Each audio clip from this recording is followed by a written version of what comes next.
Hello students, आज हम देखेंगे ये इरोडोव का क्वेश्चन क्या है पहले ये देख लें हम। Determine the kinetic energy of A tractor crawler belt of mass m if the tractor moves with velocity v।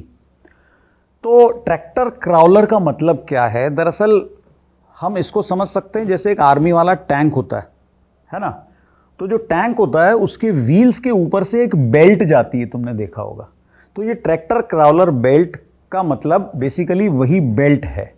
तो इस बेल्ट की हमें काइनेटिक एनर्जी बतानी है। बेल्ट का मास दिया हुआ है और जबकि वो टैंक जो है या ट्रैक्टर क्राउलर है वो हमारा व्हीकल v वेलोसिटी से चल रहा है। अब देखो ये जो क्वेश्चन है, मैंने देखा है कि नेट पे इसके बहुत ओवर सिंप्लीफाइड सोल्यूशन दिए हुए हैं। लोगों ने इसको ऐसे सॉल्व कर दिया है जिसमें अजम्पशन ले लिया है कि भाई neglect the size of wheel, सिर्फ नीचे और ऊपर वाले पार्ट का मास लेके इसकी काइनेटिक एनर्जी निकाली हुई है। जबकि उससे क्वेश्चन का जो असली मज़ा है वो ख़त्म हो जाता है, ठीक है ना। तो देखो इसका सही सॉल्यूशन क्या है। हम क्या करते हैं कि इस बेल्ट को हम 4 पार्ट्स में डिवाइड कर लेते हैं।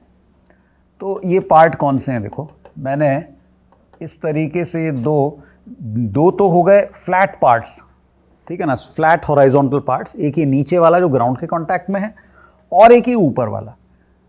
दोनों के मासेस नेचुरली इक्वल होंगे। इनको हमने मान लिया m1 ईच।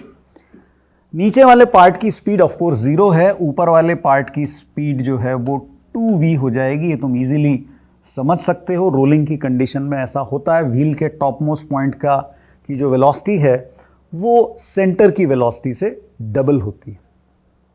इसके अलावा 2 पार्ट जो इधर बच गए, इनके मासेस हमने मान लिए m2 ईच। m2 यहाँ पे जो फ्रंट व्हील के कांटेक्ट में कर्व्ड पार्ट है और m2 यहाँ पे जो कि रियर व्हील के कांटेक्ट में ये कर्व्ड पार्ट। तो इस तरीके से 4 पार्ट्स में हमने इसको डिवाइड कर लिया है। अब मैं इसकी काइनेटिक एनर्जी लिखता हूँ, ठीक है। सो देखो लोअर पार्ट जो है वो तो रेस्ट पे है। काइनेटिक एनर्जी में इस पार्ट का कंट्रीब्यूशन तो आएगा सिंपली 0। जो अपर पार्ट है उसका कंट्रीब्यूशन काइनेटिक एनर्जी में वो भी बड़ी आसानी से हम लिख सकते हैं, half m1 into 2v squared, ठीक है ना। m1 मास 2v स्पीड से चल रहा है। अब बच गए ये 2 कर्व्ड पार्ट्स। तो इनके कंट्रीब्यूशन को अकाउंट में लेने के लिए हम थोड़ी सी क्रिएटिविटी यूज करेंगे। अगर तुम ध्यान से देखो तो ये जो बेल्ट का फ्रंट पार्ट है ये एक रोल करते हुए हॉलो सिलेंडर का आगे वाला हाफ है और ये रोल करते हुए सिलेंडर का पीछे वाला हाफ है। तो अगर मैं इन दोनों को कंबाइन कर दूं, ये वाला पार्ट और ये वाला पार्ट दोनों को कंबाइन कर दूं, तो मुझे क्या मिल रहा है? मुझे एक रोल करता हुआ सिलेंडर मिल रहा है जिसका कि centre of mass v velocity से चल रहा है। क्यों भाई, है कि नहीं इंटरेस्टिंग चीज? फ्रंट पार्ट, ये सिर्फ जो कर्व्ड पार्ट है, हाफ नहीं, फ्रंट पार्ट और रियर पार्ट दोनों को हमने आधा आधा सिलेंडर लेके कंबाइन कर दिया। ये रोल करते हुए सिलेंडर का फ्रंट हाफ, ये रियर हाफ, ठीक है ना। अब इसकी काइनेटिक एनर्जी हम कैसे लिखते हैं? इसकी काइनेटिक एनर्जी को लिखने के लिए तरीका तुम जानते हो। रोलिंग ऑब्जेक्ट की काइनेटिक एनर्जी को हाफ टोटल मास अब इस पूरे सिलेंडर का कितना हो गया? इसका हो गया twice of m2। So half twice of m2 times, सिर्फ अब ट्रांसलेशनल काइनेटिक एनर्जी अगर मैं लिखता हूं तब तो ये इसके साथ सिंपली मैंने v स्क्वायर लिख दिया, लेकिन इसके साथ साथ मुझे रोटेशनल काइनेटिक एनर्जी भी लेनी पड़ेगी क्योंकि ये रोल कर रहा है, रोटेशन विद ट्रांसलेशन है। तो हाफ आई ओमेगा स्क्वायर भी हम लिखें। अब इसका मोमेंट ऑफ इनर्शिया कितना हो जाएगा? इसका मोमेंट ऑफ इनर्शिया हो जाएगा 2m2 तो मास है, हॉलो सिलेंडर है तो मल्टीप्लाइड बाय r स्क्वायर, और इसकी जो ओमेगा है ये ऑफ कोर्स रोलिंग का केस है तो v बाय r है। ओमेगा की जगह हमने लिख दिया v बाय r का square, half I omega square. I मैंने कैसे लिखा है? 2m2 इस पूरे हॉलो सिलेंडर का मास है, m2 और m2 दोनों मिला के, और r हमने इसका रेडियस ले लिया है।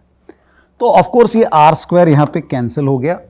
अब हम इस पूरे को ऐड कर देते हैं। ये मैं लिख रहा था इसकी काइनेटिक एनर्जी जो कि रिक्वायर्ड आंसर है। तो अब देखो ये क्या बन रहा है, हाफ और यहाँ पे 4 है, तो ये हो गया twice of m1 v square. इधर ये हाफ से 2 कैंसिल हो रहा है, यहाँ पे भी ये हाफ से 2 कैंसिल हो रहा है, तो m2v square plus m2v square ये बन गया ट्वाइस ऑफ m2v स्क्वायर। पूरे को ऐड कर लें तो बन रहा है 2 times m1 plus m2v square. और अब देखो हमें क्वेश्चन में m1 m2 तो दिया नहीं था, हमें टोटल मास दिया हुआ था। अब हमने जिस तरीके से इसको डिवाइड किया हुआ है, इस पूरे बेल्ट का टोटल मास क्या होगा, इस पूरे बेल्ट का टोटल मास m जो है वो 2 times m1 plus 2 times m2 यही तो होगा। तो ट्वाइस m1 प्लस m2 की जगह सिंपली हम पुट कर देते हैं m और मल्टीप्लाइड बाय v स्क्वायर। तो ये इसका आंसर आ रहा है mv square, that is the kinetic energy of this tractor crawler belt, and we have solved it without neglecting the masses